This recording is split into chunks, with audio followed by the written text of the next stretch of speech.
नमस्कार. आज आपण कृष्णा नदीच्या प्रवाहात जरा खोलवर जाणार आहोत. म्हणजे आपल्याकडे जी माहिती आहे त्यातून तिचा भूगोल, तिचं महत्त्व आणि व्यवस्थापन कसं आहे हे समजून घेऊया.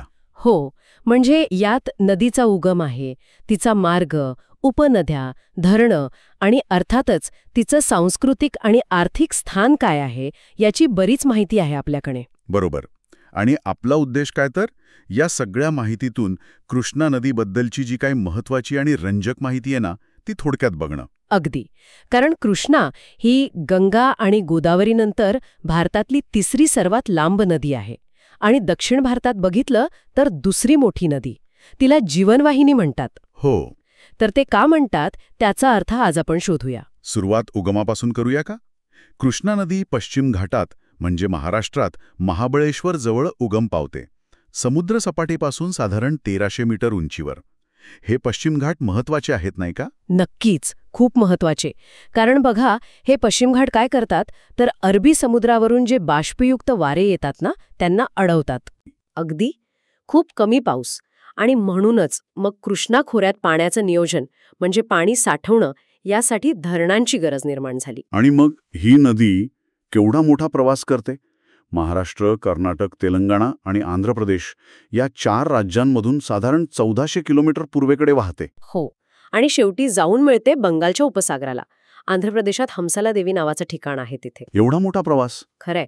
आणि समुद्राला मिळण्याआधी काय होतं तर नदीच्या मुखाशी बराच गाळ जमा होतो. त्यातून एक सुपीक असा त्रिभुज प्रदेश म्हणजे डेल्टा तयार होतो. हो. आणि याची खासियत अशी की ही सुपीकता फक्त शेतीसाठीच नाही तर ऐतिहासिकदृष्ट्या पण खूप महत्वाची ठरली. अच्छा, म्हणजे बघा, यात सुपीक प्रदेशात इक्ष्वाकू आणि सातवाहनांसारख्या राज्यांनी आपली सत्ता वाढवली होती. म्हणजे तिथली जमीन आणि पाण्याची उपलब्धता हे त्या काळात सत्तेचं केंद्र ठरलं. बरोबर. आता नदी एकटी तर वाहत नाही, तिला अनेक प्रवाह येऊन मिळतात. तिच्या उपनद्यांबद्दल काय सांगता येईल? ऐकलंय की 13 प्रमुख उपनद्या आहेत. हो, बरोबर आहे. डावे आणि उजव्या किनाऱ्यावरून बऱ्याच नद्या येऊन मिळतात. त्यातली डावीकडची जी सगळ्यात मोठी उपनदी आहे ती म्हणजे भीमा. भीमा. हो, आणि उजवीकडची सर्वात मोठी आहे तुंगभद्रा. कोयमार नदी पण खूप महत्वाची आहे. ती कराडजवळ कृष्णेला मिळते. हो, त्याला प्रीतिसंगम म्हणतात ना? अगदी. प्रीतिसंगम आणि कोयना आपल्याला जलविद्युत प्रकल्पासाठी पण माहिती आहे. इतक्या सगळ्या उपनद्या म्हणजे या संपूर्ण प्रणालीचं, या रिव्हर सिस्टीमचं व्यवस्थापन खूपच गुंतागुंतीचं असणार. हो ना, हीच तर मोठी गंमत आहे किंवा आव्हान म्हणा हवं तर. प्रत्येक उपनदी आपलं पाणी आणि आपला गाळ घेऊन येते. आता एखाद्या भागात जास्त पाऊस पडला किंवा कमी पडला किंवा समजा एखाद्या धरणातून पाणी सोडलं तर त्याचा परिणाम खालच्या सगळ्या भागांवर होतो. त्यामुळे ना एकात्मिक नियोजन म्हणजे इंटिग्रेटेड मॅनेजमेंटची गरज आहे. सगळ्या राज्यांनी, सगळ्या उपखोऱ्यांनी मिळून एकत्र विचार करायला हवा. पण ते तेवढंच आव्हानात्मक पण आहे. खरंय.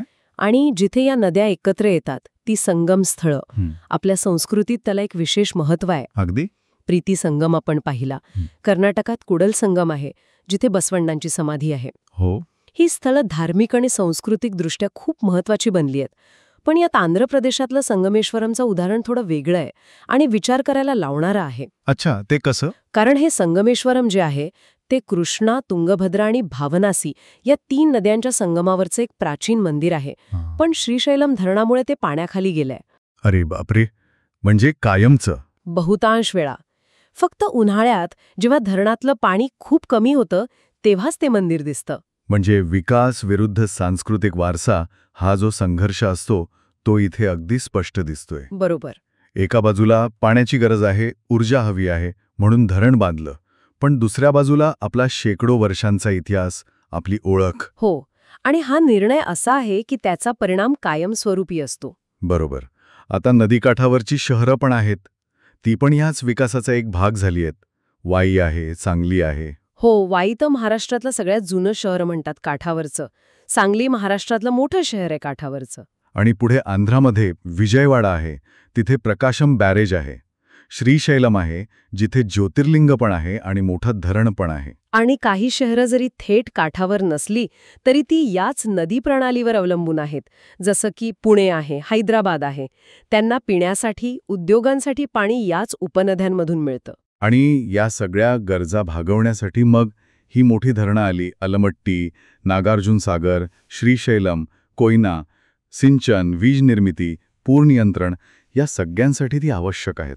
हो, ती गरजेची आहेत, पण त्याचा दुसरा परिणाम काय होतोय की शहरीकरण वाढतंय, औद्योगिकरण वाढतंय आणि त्यामुळे प्रदूषण पण वाढतंय. हाच मुद्दा आहे. अगदी. म्हणजे बघा, एका बाजूला ही धरणं पाणी देतात, शेती चांगली होते, कृष्णेचं जवळपास 75% पाणी शेतीसाठी वापरलं जातं, जलविद्युत मिळते, कृष्णा पुष्करमसारखे मोठे उत्सव साजरे होतात, कृष्णा वन्यजीव अभयारण्यासारख्या ठिकाणी जैवविविधता जपली जाते. म्हणूनच तिला जीवनवाहिनी म्हणतात. म्हणूनच ती खरंच जीवनवाहिनी आहे. पण मग दुसरीकडे काय दिसतंय तर हीच आर्थिक वाढ म्हणजे शेती, उद्योग, शहरं हे सगळं त्या नदीवर प्रचंड ताण टाकतंय. प्रदूषण वाढतंय, पाण्याची गुणवत्ता घसरते. म्हणजे हा एक मोठा विरोधाभास नाही का?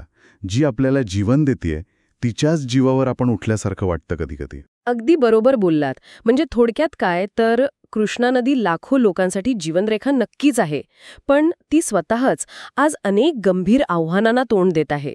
त्यामुळे आर्थिक विकास आणि नदीचं पर्यावरणीय आणि सांस्कृतिक आरोग्य यात कुठेतरी संतुलन साधण्याची नितांत गरज आहे.